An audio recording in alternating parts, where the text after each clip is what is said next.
follow a lot of 3D printing blogs and a lot of sort of software blogs. I kind of basically turned my Facebook into that resource, and that if I just follow all of their pages, I get their updates on like my news feed, which I'm scrolling through anyways.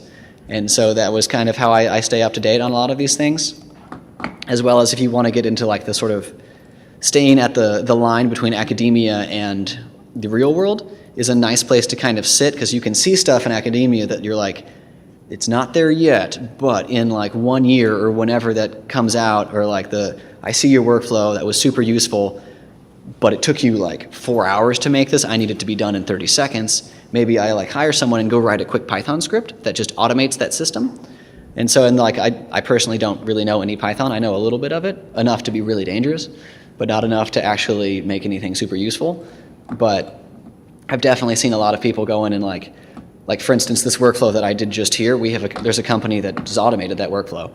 And so they just just run a Python script, it like opens Grasshopper, like lattices the internal side of the structure, and then it brings it into ZBrush, smooths everything. ZBrush has got a nice smoothing program. You can smooth things with Weaverbird and a couple of other plugins for Grasshopper. Grasshopper is full of free plugins.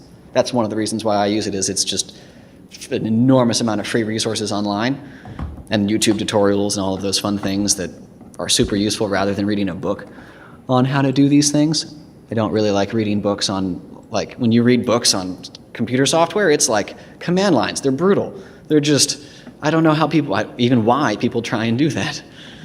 A YouTube video watching someone do it is, in my opinion, much better. Ah, look, it finally opened.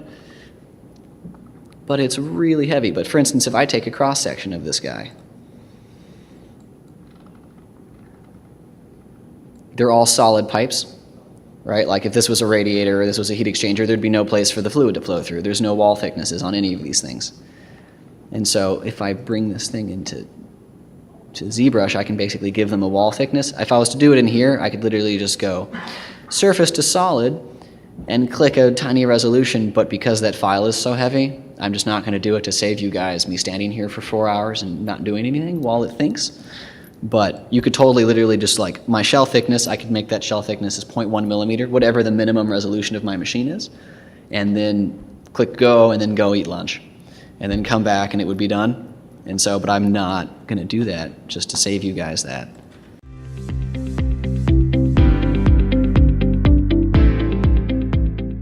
Just a rendering. We have printed this one out before, I just don't have a photo of it.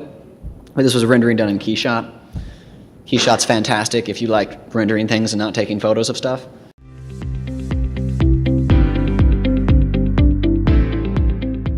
Our accuracy, we're normally really quite accurate. Almost pulled my microphone off.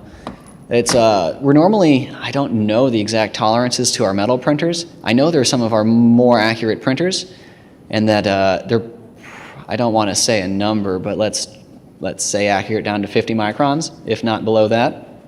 They're basically perfect. I know for some of our dental models that we make, a lot of the basically not drill guides, but implantation bars that they put in, we'll print them in metal and then go CNC off little details on them, like if it's a connection with another tooth or some detail where we need like really fine precision, we'll go and CNC that, or basically CNC that small portion of the part that we need to have that accuracy, but the rest of the part doesn't need it. Maybe it's rare that, for instance, on this heat exchanger, the whole part would need to be accurate down to 50 microns. It's probably only the fittings that need to be accurate down to that level. The rest of it is probably accurate to 100 microns or whatever. Not to say our machines aren't that accurate, but you don't need it. There's no point in wasting time and money or energy in trying to get really high accuracy in areas you don't need. We have some companies that work with different medical device companies, so when they'll take a scan of someone, they'll get a really high resolution scan of, say, someone's ear. And when they're going through that, they'll be working, and it'll be really hard to work on these files because they're really high-res files. It's maybe like a 1 gig CT scan of their ear and the ear canal going in and stuff like that. And they'll sit there and they'll spend so much time trying to work on it throughout the whole process, and maybe the final product, the resolution of that final product isn't very high. Maybe it's plus or minus 50 microns, 100 microns, something like that on the final product. So really, that high resolution of a scan in the beginning isn't important, or isn't as important. If you were just to decimate that right away and make the file lighter, your whole workflow would become so much easier. You should determine the sort of the beginning of the workflow based on what your final product should be. There's no point in like basically making a super refined version of an object and then dumbing it down to get to your final part. You might as well just start with the low res and then work your way across. There's no point in working with that extra information unless you need it. But there's definitely a like pick and choose when you need and where you need accuracy.